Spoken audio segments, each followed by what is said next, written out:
Bien, bienvenidos todos los que están en diferido en este bello grupo de comunidad. Bienvenidos un par de invitados que nos pueden acompañar por fin. Bendiciones a todos.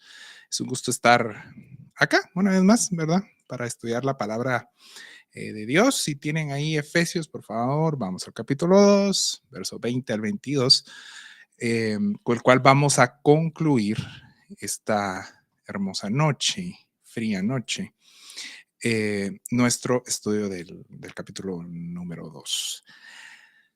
Entremos. La semana pasada concluimos con una poderosa afirmación del verso 19 del capítulo 2 que decía, o nos recuerda, mejor dicho, el resultado de la gracia de Dios hacia nosotros. Somos llamados ciudadanos o conciudadanos, según la traducción que usemos, pueblo santo y miembros de la familia de Dios. Esta poderosa y amorosa declaración de la palabra nos lleva a saber que aún los más distantes, es decir, nosotros los gentiles, ¿verdad? Los más distantes de Dios por X, Y, Z, por todas las formas posibles, éramos los más distantes. Eh, Pudimos ser hechos a través de Cristo y por Cristo parte de esa maravillosa afirmación de ser ciudadanos, pueblo y miembros de la familia de Dios. Gloria a Dios por eso. Y en esta realidad, como iglesia, ¿verdad? Que somos, estamos siendo edificados como una construcción, por eso tenemos esa foto ahí, que va en camino hacia la perfección, ¿ok? Y de ese asunto de ser edificados vamos a meditar esta noche en nuestro lindo estudio, ¿ok? Edificación. Ahí, ahí estamos. Primero que nada, vamos a hablar de los fundamentos de una edificación, ¿verdad? Los que saben un poquito de construcción o de ingeniería, o por lo menos alguna vez pasaron enfrente de un lugar que está siendo construido, saben que toda construcción tiene cimientos, tiene fundamentos, fundiciones, ¿verdad? Base de la cual eh, surge toda una construcción.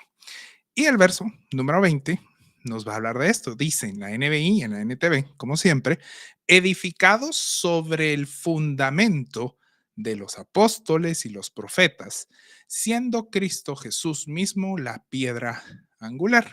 La NTV, que como siempre digo, nos amplía un poco la exégesis, dice, juntos constituimos su casa, la cual está edificada sobre el fundamento de los apóstoles y los profetas. Y la piedra principal es Cristo Jesús mismo. Muy bien, hablemos de estos fundamentos que nos dice el pasaje. Ahí abajo vamos a tener el pasaje en chiquitito. El primero de los fundamentos es los apóstoles y los profetas. Y en una imagen que nos va a servir de ejemplo tenemos la inspiración de San Mateo. Este término de fundamentarnos como apóstoles y profetas podría malinterpretarse eh, si lo entendemos o si se quiere entender como a estas personas que hoy en día se hacen llamar eh, profetas y apóstoles, ¿verdad? Eh, y que digamos lo que esta persona dice es un fundamento de nuestra fe. Ese sí podría ser un peligro si caemos en ese tipo de interpretar el pasaje. Por eso vamos a estudiar hoy qué significa esto para no caer en ese error interpretativo, ¿sí? Si entendemos el pasaje en su contexto, y no tenemos que leer todo Efesios como hemos venido haciendo, sino en su contexto inmediato, nos podemos dar cuenta que este pasaje nos va a llevar a Cristo mismo. Habla de Cristo como la piedra, ¿verdad? No me quiero adelantar ahí, pero sabemos que ese es el contexto. Por ende, este asunto de apóstoles y profetas nos está hablando de la revelación dada por inspiración. Por eso usé esta imagen para que se les grabe en su cabeza, ¿verdad? Acá tenemos una especie de mensajero, ángel, o puede ser una imagen misma del Espíritu Santo, que le está hablando a San Mateo, ¿verdad? Cuando este pasaje habla de los apóstoles y los profetas, entonces se está refiriendo a aquellas personas que seres humanos que fueron parte del proceso de inspiración de las escrituras, ¿verdad? Es decir, todo aquello que hoy conocemos como el canon bíblico, la Biblia o la palabra de Dios. Entonces dice el apóstol Pablo que la iglesia tiene como cimientos, como fundamentos, los escritos del Antiguo Testamento de todos los profetas que hubo y el de los apóstoles de la era moderna. Y entonces, solo para que no hubiesen dudas, y estamos hablando de esta imagen, ¿verdad? Los cimientos, ¿verdad? De donde salen los fundamentos. En el Antiguo Testamento, vamos a ver un par de ejemplos, se nos muestra por medio de los profetas a la revelación de Jesucristo, ¿sí? Y eso se hace, como hemos aprendido en todos los estudios de Efesios, a través de la misma historia humana, ¿verdad? La historia humana es la historia de la revelación de Dios. Dios se ha revelado en la historia. Y, por ejemplo, veamos Moisés, el autor tradicional, ¿verdad? Del Pentateuco. Moisés nos muestra desde un principio en Génesis 3:15 el protoevangelio. Es un concepto que ya hemos visto para los que son un poquito nuevos. Es, digamos, lo que significa protoevangelio. Es un preevangelio, es un evangelio prehistórico, si quieren verlo de esa manera. Es el primer indicio de la gracia y de la redención divina, ¿sí? Ahí se anuncia la salvación.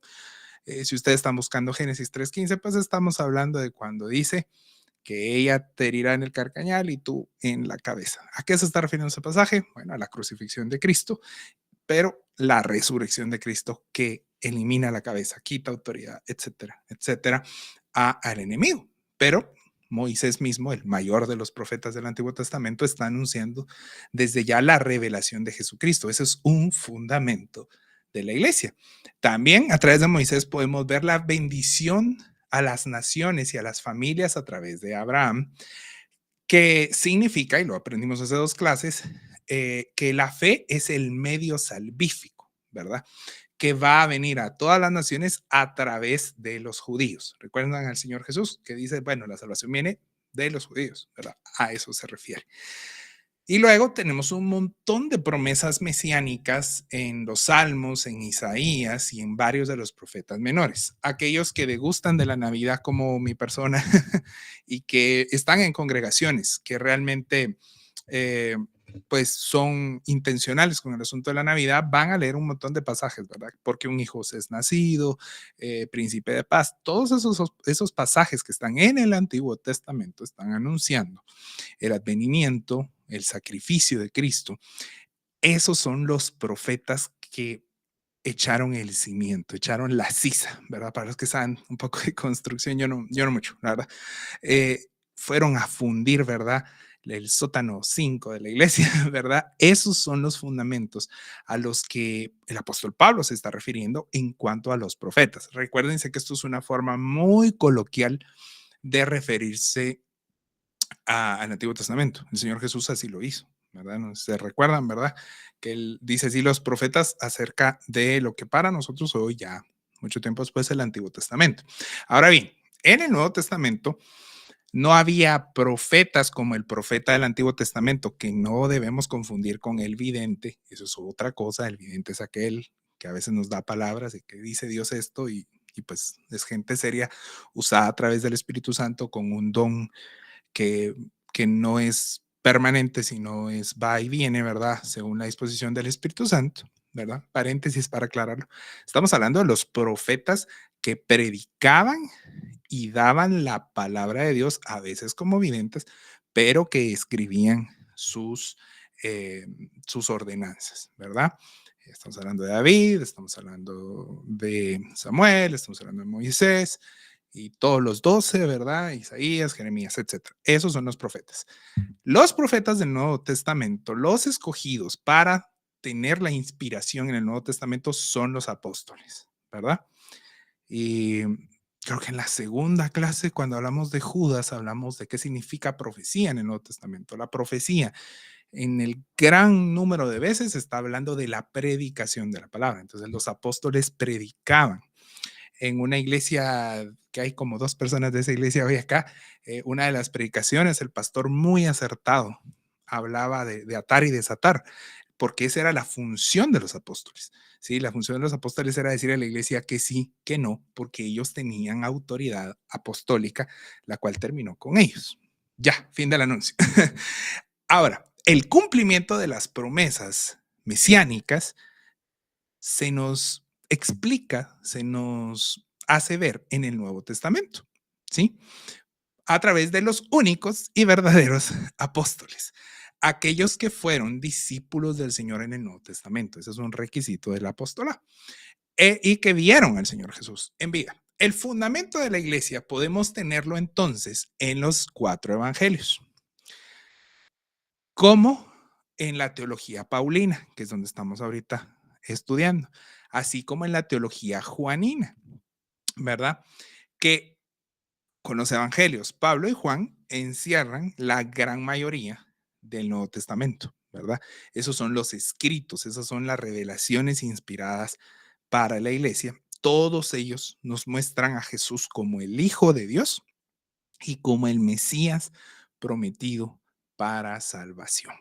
Aparte de los evangelistas, Pablo y Juan, nos faltan nada más discípulos como Santiago, Pedro, Judas y el que hizo Hebreos, ¿verdad? Quien haya sido. Pero a esto se está refiriendo este pasaje cuando dice los fundamentos de la iglesia, de la fe, etcétera, son los apóstoles y los profetas. Es una frase que se puede leer como quien lee el periódico y no se comprende, pero cuando le damos ahí el fuego a la carnita, vamos entendiendo a qué se refiere. Por ello, sabemos que el fundamento de los apóstoles y los profetas no es otro que la palabra misma de Dios. Amén. ¿Sí?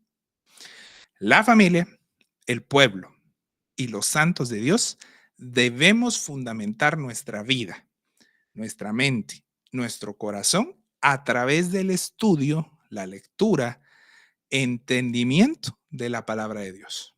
¿Sí? Es necesario que nuestra vida de fe parta de la palabra para que entonces realmente seamos una familia, un pueblo y una nación edificada en la ciudadanía del reino de Dios. Si no tenemos la palabra, no tenemos realmente los cimientos, los fundamentos sobre los cuales construir, porque es en la instrucción de los profetas y de los apóstoles, es decir, en el Antiguo y Nuevo Testamento, en los 39 y 27 libros, en los 66 libros completos que son, tenemos la instrucción para sembrar el fundamento, el cimiento de nuestra fe, ¿sí? Si estudiamos la palabra, eso lo que permite es que cada día sea más de Dios y mengüe yo, ¿verdad? Ese es el primer de los fundamentos de los cimientos. Importante. En otras palabras, lo que siempre digo yo en redes sociales y en todos lados, tenemos que leer la Biblia. Tenemos que romper ese tabú de no leerla por no entenderla o no leerla porque, ay, no la terminé en un año, entonces ya no. Como les he comentado, yo la primera vez que le di la vuelta a la Biblia me tardé 3 años y lo que aprendí esa primera vez es, tenía que hacer una primera vez para romper con el paradigma de no voy a poder, ¿verdad? Una vez lo hice, fui acelerando, año y medio o casi 2 años fue la segunda vez, año, 2 meses la tercera vez, el cuarto año fue un año y un mes, me recuerdo bien, porque dije, ay, no la terminé en un año porque Aragán, ¿verdad? Y las últimas 2 veces ha sido en menos de un año, ¿verdad? Y eso es lo que necesitamos nosotros, comunitarios amados, cambiar nuestra vida para empezar a tener el primer de los fundamentos de la edificación de Dios. Recuérdense que ese es el tema de hoy, la edificación de Dios.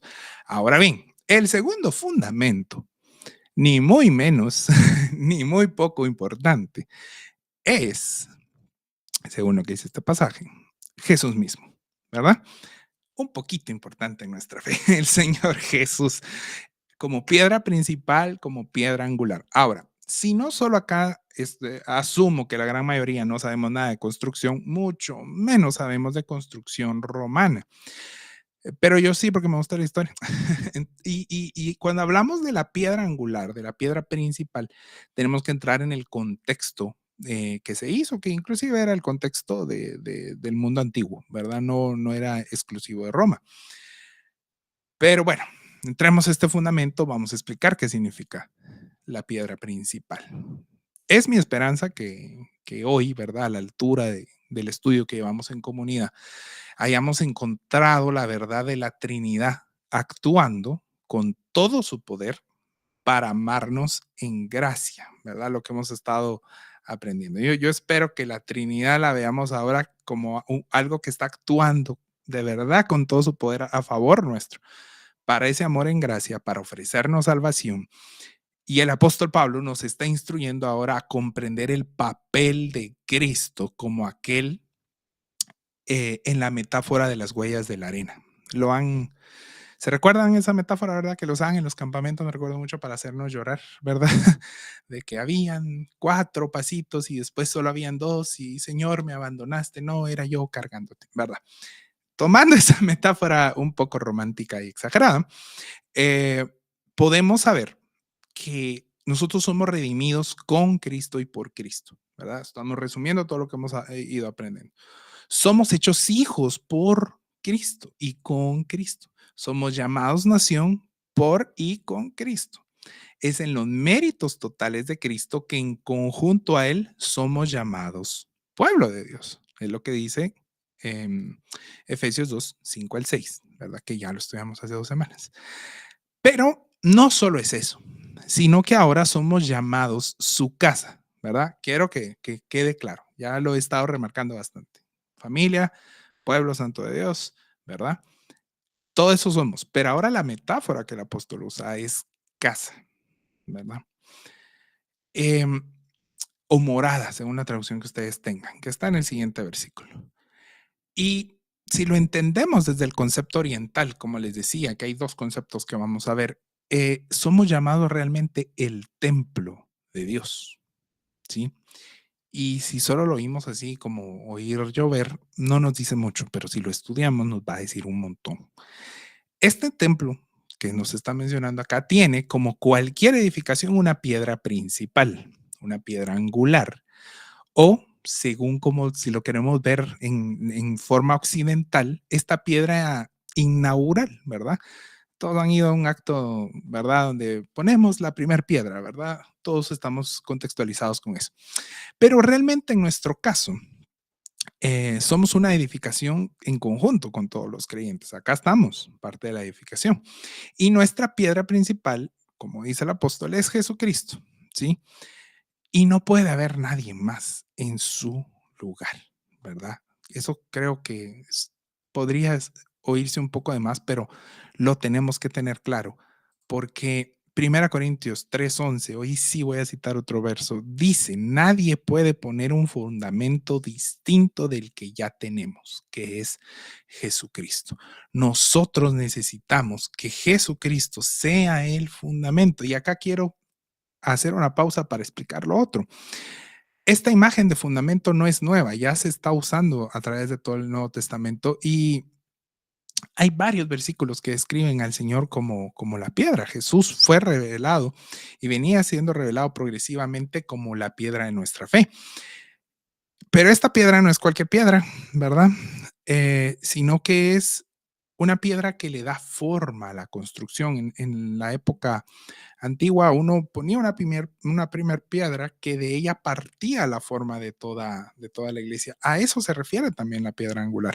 Es decir, nosotros como iglesia, como edificación, como casa del Señor, vamos adquiriendo la forma del Señor. Por eso es que si Cristo es la piedra angular, es cada vez más Cristo, cada vez menos yo, humano, necio, pecador, depravado. Pero, como es un estudio, quería compartirles la metáfora de Jesús como piedra. Y esto lo tomo del comentarista Udley, con cita en APA y todo, ¿verdad? Dice Udley que la... Ay, ¿qué pasó aquí? Quieto, ahí está. Que los ejemplos, el primero es una piedra rechazada, que lo vemos en Salmos 118 y 22, una piedra edificadora, que está en el mismo Salmo y en Isaías 28, 16, para los que conocen los pasajes. Está así como, wow, ya sé de qué está hablando. Una piedra para tropezar, que es lo que está en Isaías 8, 14, 15. Él, el Señor Jesús, fue el artículo de construcción clave que fue ignorado por el ritualismo y el legalismo de los sacerdotes del Antiguo Testamento. Vean esos pasajes y van a ver que está hablando de Cristo, una vez más, citando todo lo que venimos aprendiendo hoy. Una piedra que es vencedora y conquistadora del reino. Daniel 2:45, para los que conocen el pasaje, saben que es un pasaje escatológico que vence, ¿verdad? A esta imagen que representa 4 imperios. Y por último, Jesús usó estos pasajes para describirse a sí mismo como una piedra. Mateo 21:40, Marcos 12:10, Lucas 20:17. Y por último, uno que me gusta mucho a mí, que me parece que nos puede ampliar este concepto de la piedra, es el de Mateo 7:24 en adelante, ¿verdad? Es un pasaje que nos tiene que llamar la atención a nosotros como iglesia, a estar fundamentados en Cristo, que sea Cristo el origen, Él sea la roca principal y que nada ni nadie tome su lugar. De lo contrario, cuando Cristo que deja de ser el fundamento de nuestra iglesia, podemos ser arrastrados por la tormenta de cualquier falso evangelio, como vimos las primeras 4 clases, de cualquier falsa fe que se esté predicando. La casa de Dios se construye con el fundamento de Cristo y de la palabra, concluyendo este primer punto. No hay más, ¿verdad? Y ahí les dejo una imagen, ¿verdad? De aquella cancioncita que cantábamos, que es Mateo 124, ¿verdad? De tu casa sobre la roca, ¿verdad? Y vencerás, decía la canción.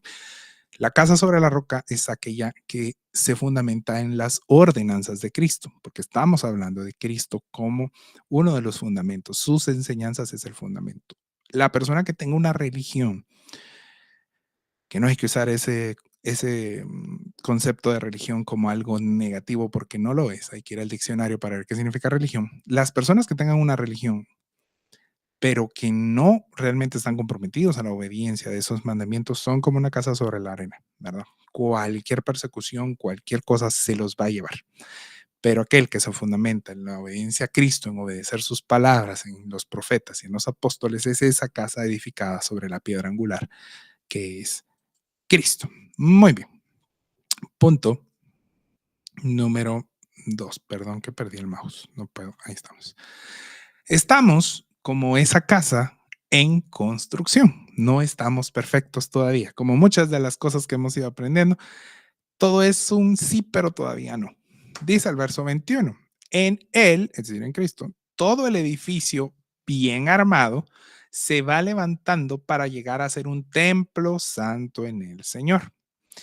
NTV dice, estamos cuidadosamente unidos en Él y vamos formando un templo santo para el Señor. Y acá en la imagen vemos una construcción que se está terminando. La iglesia es eso, no es un ente finite, sino es algo que está en construcción. Y la primera imagen que podemos rescatar del versículo es que estamos unidos, estamos siendo armados, dice otra versión, perfectamente coordinados. Nosotros, el único pueblo de Dios, porque ya aprendimos eso, no somos un producto de improvisación y azar, mucho menos de la suerte, como algunos hermanos todavía hablan de suerte, ¿verdad? Ay, es que tuve muy buena suerte. Y así como, tuvo gracia de Dios, no suerte. Dice el pasaje que estamos cuidadosamente unidos a Él. Dios nos predestinó en su gracia a que hoy estemos acá. ¿Cuántas cosas sucedieron en la historia para que hoy estemos acá, verdad? ¿Cuántas supuestas chiripas, verdad? Ay, qué chiripa, ¿verdad? Qué astucia tuve. Ay, mi papá tan pilas, fíjate que se le ocurrió esto y ahí conoció a mi mamá. ¿Será eso? ¿O será la voluntad de Dios? ¿Cuántas coincidencias, verdad? Todavía usamos esa palabra los cristianos. Es que, pues, qué coincidencia, fíjate, ¿verdad? En lugar de entender que hay un Dios que está bajo control y nos está cuidando y nos está llevando a pesar de nuestra terquedad y de nuestra cabeza dura. ¿Cuántas de todas estas cosas que acabo de mencionar fueron parte del proceso para llevarnos a Cristo, ¿verdad? Es que yo iba pasando y justo, o sea, yo me encontré a fulanito, no, yo fui a trabajar y ahí conocí a fulanito. ¿Cuánto de eso pasa? Y es la voluntad, la gracia, el predestino de Dios actuando en nuestra vida. Hoy espero que sepamos, que tengamos claro que no fue así una cuestión de suerte, ¿verdad?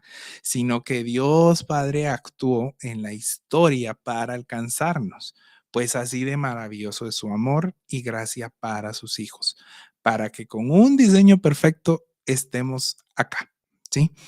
Y no faltará la línea de la justicia social que dirá, ay, pero qué injusto que no sé. Bueno, no podemos juzgar a Dios, no somos Dios, no conocemos. Lo que podemos hacer simplemente es darle gracias a Dios. Qué destino que hoy nosotros pudiéramos oír su palabra. Amén.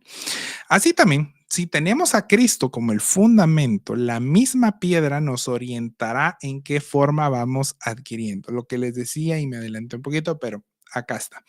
Notemos que el apóstol Pablo ya ha usado la figura de cabeza y cuerpo. Con lo que hemos venido estudiando de Efesios 1 y Efesios 2 ya se ha mostrado el pasaje central. Aprendimos en la clase introductoria de todo Efesios es que Cristo es la cabeza del cuerpo, que es la iglesia.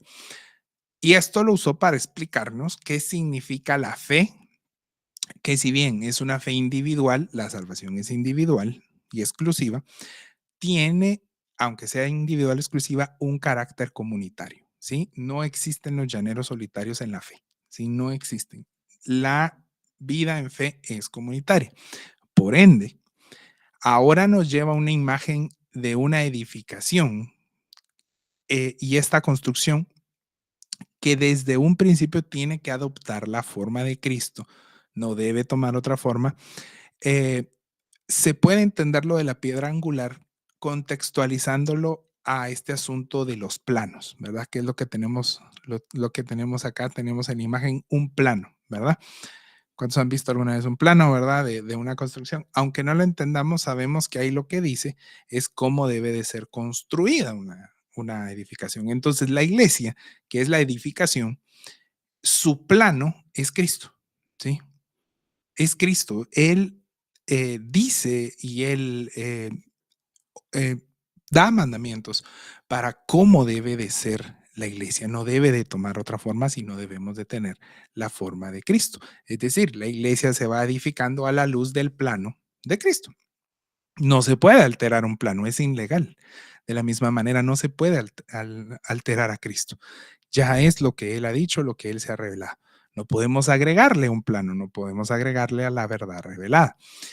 Si respetamos el plano, el destino es que seamos construidos en un lugar santo para Dios, un lugar donde habita su presencia. Eso quiere decir que estamos unidos. Y el siguiente concepto es precisamente el asunto de la santidad, un templo santo. Y esto es algo que me impactó mucho cuando estaba pues haciendo el estudio científico, teológico, ¿verdad? Porque la realidad es que somos llamados a ser un templo santo. Y como hijos y pueblos de Dios estamos llamados, como dije ya, a vivir en comunidad. No podemos vivir solos, aunque nos gustaría a algunos, ¿verdad? Que somos un poco raros, pero tenemos que ser parte de una comunidad. No podemos ser simplemente espectadores de la fe, que es algo que pasa hoy en día lamentablemente. Tenemos que ser parte activa de la comunidad de fe y ser parte activa del cuerpo. Y por eso quiero hacerles una pregunta. Espero que estén por ahí y podemos no abrir el micrófono, pero podemos escribir si pueden colaborar. En su criterio, ¿verdad? En su criterio, piénselo bien. Los recursos, todo tipo de recursos, las reuniones que tenemos, los ministerios que hay, los cultos, los servicios en las iglesias contemporáneas son un medio de edificación a la plenitud de los congregados. Y acá diría no me contesten, es retórica, pero probablemente muchos pensemos que no necesariamente. Y si no es así, ¿por qué? ¿Verdad? A ver si alguien me colabore escribiendo porque ustedes son muy tímidos. Pero ¿realmente lo que hacemos está edificando a toda la congregación? ¿O como comunidades de fe estamos cayendo a solo un grupo de espectadores de algo que 2 o 3 personas hacen? ¿Sí? Les voy a dar 10 segundos para ver si alguien quiere opinar algo. Si no, entiendo por qué no, porque es un poco polémico, pero ¿realmente nuestras comunidades nos permiten edificarnos a todos? ¿Estamos incluidos todos? ¿O pasa que nuestras comunidades de fe siempre son los mismos? ¿Verdad? ¿O solo hacemos lo mismo?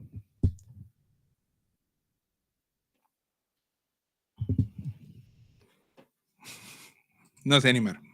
Dice, no todas, dice, creo que hay muchas cosas humanas y no trascienden. En lo que hacemos hay muchas cosas humanas y no trascienden a todos. Y esto es algo que nos tiene que llamar la atención, no para que quememos los templos y vayamos a las megas iglesias y las quememos, porque eso no es la función, ¿verdad? Ni la teología es un medio para criticar, criticar, criticar. Em, Tenemos que entender que somos un templo santo, ¿sí? Pero no son santos nuestros templos, como pasa en muchas iglesias que hay un grupo de ujieres, que son guardaespaldas, que no dejan que la gente se suba a un lugar, hay cuartos específicos, etcétera. Son cuestiones que cuando se crecen las iglesias, cuando se masifica, se vuelven necesarias, porque muchas veces son necesarias, pero que puedan ser que estén afectando el sentido de una edificación, ¿sí? No es que hay ciertas personas que son un chalet de Dios, que son una casa de vacaciones de Dios, sino es que todos somos parte de esta construcción, de este templo santo. Pero no solo somos parte, sino debemos de ser unidos porque estamos fundamentados en la roca que es el Señor, en la piedra principal, ¿sí? O en este plano de cómo debe ser la comunidad. Porque miren lo que dice el pasaje, y por eso les decía que el estudio me llevó a quedarme un poco impactado, porque es muy probable que nos cueste realmente en comunidad ser el templo de Dios, ¿sí? Y muchas veces solo estamos acostumbrados a una liturgia, una forma. Como les he dicho en otras veces, tienen que haber cantos, siempre. Tiene que haber alguien que haga los anuncios que sea chistoso. Tiene que haber una prédica, tiene que haber esto, tiene que haber lo otro. Y realmente son 2 horas de nuestra vida que muchas veces llegamos tarde, entramos a las instalaciones y nos vamos temprano y no conocimos a nadie nuevo, no sabemos cómo está tal persona, si está enfermo, si lo diagnosticaron de cáncer. Y esos son males que se están construyendo alrededor de la iglesia porque carecemos de comprensión de qué realmente es ser iglesia, ¿verdad? La palabra utilizada acá como templo, como casa o morada, que han estado viendo en el versículo, es la palabra naos, ¿verdad? Que significa un lugar donde la presencia de Dios se manifiesta. Es el término utilizado en las religiones paganas para expresar la morada de su deidad, ¿verdad? Tenían su templito ahí donde estaba la imagen del Dios, ahí era su morada, era el naos, era la casa que se está hablando hoy en este pasaje. Y en cuanto al judaísmo, cuando se hablaba obviamente en el griego eh, del naos, se hablaba del lugar santísimo. Entonces lo que el pasaje nos está diciendo, y lo voy a regresar porque realmente quiero tener el enfoque, es estamos en construcción para llegar a ser el lugar, perdón, ser el templo santo en el Señor, dice la NBI. Estamos formando un templo santo para el Señor. Lo que realmente quiere decir la palabra es, estamos siendo formados para ser el lugar santísimo de Dios, ¿verdad? En otras palabras, el lugar donde habita la presencia de Dios. Es decir, si nosotros tenemos el fundamento correcto que es Cristo, estamos siendo transformados en lo que era para la religión judía el lugar santísimo y que para nosotros puede ser muy fácil de entender como el lugar de la presencia de Dios. Y esto puede botar algunos paradigmas que tenemos como evangélicos de que hay más presencia de Dios en un lugar que en otro, ¿sí? Si podemos entender eso, si entendemos nuestro lugar como parte del templo, no vamos a ver la imagen que tenemos acá, por ejemplo, del arca del pacto como más santa de lo que puede ser nuestro corazón, ¿verdad? De lo que puede ser nuestro propio ser. Por eso nos convierte entonces en la edificación de Dios. El verso 22, y con esto vamos a culminar, dice, en Él, en Cristo, también ustedes son edificados juntamente para ser morada de Dios por su Espíritu. La NTV dice, por medio de Él, ustedes los gentiles, recuérdense que cuando dice nosotros, habla los judíos y ustedes los gentiles, también llegan a formar parte de esa morada donde Dios vive mediante su espíritu. En otras palabras, con lo que entendemos de la palabra griega, está ratificando que nosotros somos, a partir y por Cristo, la morada del lugar santísimo del Espíritu Santo. Y eso, perdón, sí tiene que hablarnos, sí tiene que darnos un cambio de paradigma, porque somos entonces el lugar de su presencia, ¿sí? El Espíritu Santo está en nosotros. Y ahí otra vez podríamos hablar de este asunto de cantar o de subirse a un púlpito a decir que Espíritu, por favor, ven, ¿verdad? Es un poco herético porque Efesios está diciendo que como morada, somos la morada donde vive Dios a través de su Espíritu. Ya está allí. La iglesia de Dios constituida por gentiles y judíos, porque recuérdense que estamos en ese contexto, eh, somos llamados de un templo físico que veíamos o sabemos de él en el Antiguo Testamento a una nueva realidad. Ojo acá, lo que Jesús le decía a la samaritana es esto, de un templo espiritual de Cristo, ¿sí? Ya no es necesario. La edificación no tiene un carácter santo, una parte de nuestro templo al que asistimos, no es más santo donde tocan los músicos que el baño del templo, sí, no hay una santidad superior. No es más santa el green room, no es más santo la oficina del pastor que el parqueo, sí, sino que la edificación de Dios, el templo de Dios, que se va a fundamentar en su palabra y en la persona del Señor Jesucristo, ya no es un asunto material, ¿sí? Por más que le pongamos banderas de un país, por más que pongamos imágenes del culto judío, por más que hagamos eso, no lo hace más santo, porque los verdaderos adoradores no van a adorar ahora materialmente, sino en espíritu y en verdad, le dijo el Señor Jesús. Y esto es añadido, no estaba ahí escrito. Es una cuestión espiritual. La presencia del Dios vivo está ya con nosotros y espero que a la luz de todos estos estudios que hemos venido viendo Efesios, ustedes, amigos míos, y yo, Manolito, lo creamos, ¿sí? Creamos que el Espíritu de Dios está en nosotros y no se va, ¿sí? No es volátil. Algunos quizá lo ignoramos por años, pero hoy se nos ratifican estos pasajes que estamos estudiando. Si nosotros le damos su lugar a Cristo y vamos a estar siendo edificados en una comunidad,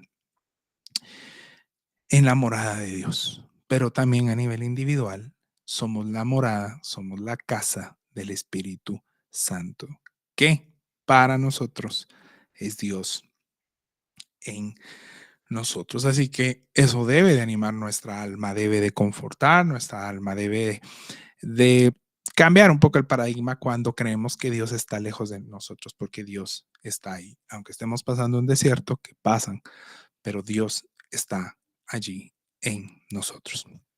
Con esto entonces concluimos nuestro estudio del capítulo 2.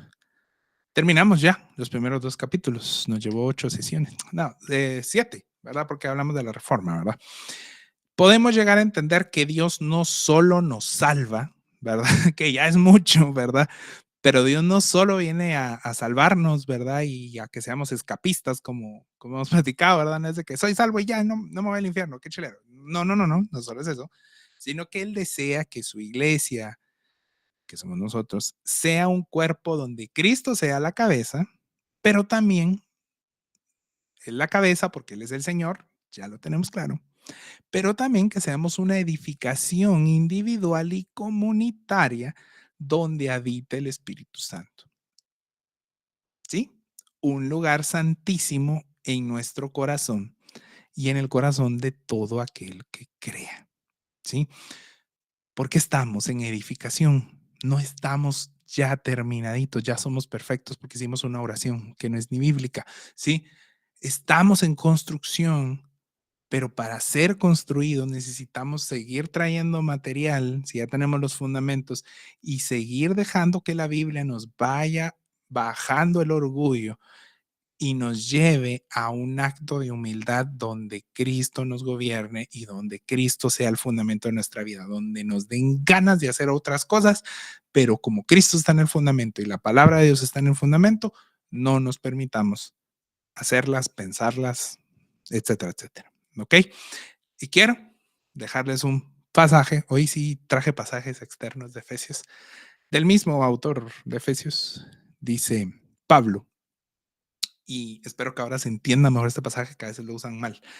Dice, ¿no saben que ustedes son templo de Dios y que el Espíritu de Dios habita en ustedes? Mis comunitarios y los que están en diferido también que son comunitarios. Pregunta el tío Nolito, ¿no saben ustedes, mis amados, ya que somos templo de Dios? Yo espero que sí. Me esforcé para que se entendiera, aunque cantinfleo mucho. Y pregunto, ¿no sabemos ya que el Espíritu de Dios habita en nosotros?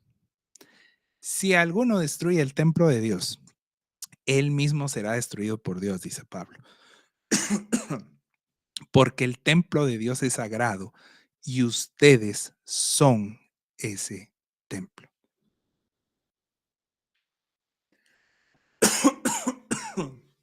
Ay, me estoy ahogando por andar hablando verdades. El templo no es una construcción física. El templo de Dios somos nosotros y eso tenemos que entenderlo. Eso nos va a ayudar a dejar de pecar tanto porque nos va a dar pena. Vamos a entender que realmente Diosito nos está viendo porque está en nosotros, pero nos va a ayudar a permitir que la presencia de Dios se manifieste en todo momento, en todo lugar, porque Dios está con nosotros. Porque a Dios no solo le interesa salvarnos, sino le interesa habitar en nosotros y que seamos parte de su voluntad, parte de su quehacer en la historia a través del Espíritu Santo que actúa en nosotros, no solo como una conciencia, sino como aquel que nos revela y nos recuerda lo que hemos aprendido en la palabra. Por eso, terminando este capítulo, alabamos a Dios por habernos permitido pasar de una condición de muerte en el pecado y de depravación total a ser el templo de Dios vivo. Como dice Marcos Vidal, ¿quién somos nosotros? ¿Verdad? No logré entender, ¿verdad? No me has dicho aún, dice Vidal, ¿qué fue lo que viste en mí? No somos merecedores de nada de esto porque estábamos sumidos en nuestro pecado. Pero miren, esa es la gracia de Dios, pasamos de ser lo peor a ahora ser el templo de Dios. ¿Sí? Como dijo un amigo en un seminario, Nolito, tú sos mega iglesia, ¿no? El templo. Pero al final, entender que en el Espíritu Santo, en el que creemos, habita en nosotros. Y somos, miren qué bonito esto, el lugar de la presencia manifiesta de Dios, que actúa, según lo que dice Efesios, con todo su poder a favor nuestro. Ese versículo se ha vuelto el versículo de mi vida. El Señor está actuando a favor nuestro, no para cumplir nuestros caprichos, ¿verdad? Porque Dios no es un genie in the bottle, sino que Dios es amor para sus hijos, ¿sí? Y creemos en ese Dios maravilloso que manifiesta su amor hacia nosotros. nosotros. Muy bien. Qué bueno que estuvieron hoy acá. Me alegra un montón de verlos a la mayoría. Bueno, no los miro porque no hay cámaras, pero me alegra mucho, chicos, que estamos siendo de bendición a muchos con esto que estamos realizando, esto que el Señor puso en mi corazón. Les invito, si pueden, inviten a las personas que quieran. Recuérdense, porque hay nuevos hoy, somos de carácter interdenominacional, intercredo. Si usted es católico puede venir, si usted es pentecostal, Rabasaya puede venir, si usted es de iglesia tradicional pueden venir. El punto es edificar y estudiar la palabra. Yo no soy perfecto, ni mucho menos el mejor de los teólogos, pero la intención es edificarnos y yo estoy muy contento de que esto esté llegando a muchos hogares y siendo de edificación, pero esto no existe si ustedes no se conectan, si ustedes no están, así que esto es parte de todos nosotros que tenemos un anhelo de aprender más de Dios. Bendigo mucho sus vidas, bendigo su apoyo emocional. Créanme que a veces, para los que saben de qué trabajo, pues que el estudio sea lunes y que venga el fin de semana es bien complicado, pero esos desvelos y esos esfuerzos valen mucho la pena porque yo realmente estoy muy edificado con ver la obra de Dios en este estudio. Y muchas gracias. Les mando como siempre el PDF, ya saben, y la grabación para los que están en diferido. Vamos a terminarla. Pero antes de terminar la grabación, la otra semana, Pablo en el capítulo 3 hace un resumen de todo lo que venimos. Más que todo para tratar el asunto, si se recuerdan cuando vimos Efesios 1, de los gentiles y los judíos, ¿verdad? Pero termina ratificando este concepto que ahí está inspirada esta canción de Marcos Witt de Tú harás, de que Dios va a obrar mucho más allá de nuestra imaginación. Leamos todo el capítulo 3, vamos a tratar de culminar, ¿verdad? Esta primer parte de Efesios, porque Efesios se divide en dos, ya que se nos está acabando el año, ¿verdad? Pero como es un resumen que Pablo hace, creo que podemos entrar ahí muy bonito y leer todo el capítulo y sacar, pues, algunas de las verdades, porque hay demasiadas en un capítulo que Dios nos está dando, pero así concluimos la primera fase, porque como ven en nuestro calendario, en enero empezamos ya en Efesios 4, que es la segunda parte.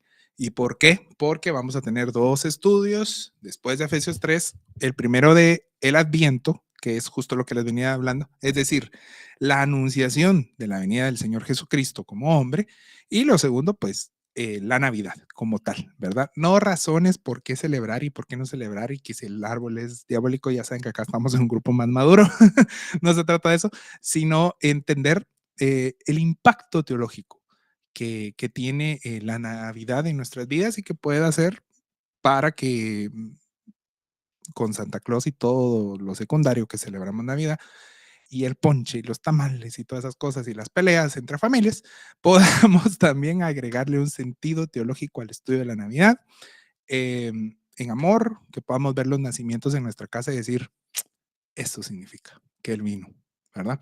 Vamos a preparar esos estudios muy bien acerca de la Navidad. Luego de Efesios 3, nos quedan 3 semanas de este año de estudio. Yo estoy muy contento del estudio y estoy muy feliz por ver los resultados y espero contar con ustedes esas fechas. Se complica un poco, pero si no, tenemos la bendición de la grabación y ahí quedará el diferido. Adiós a los de diferido. Ya, voy a parar la grabación.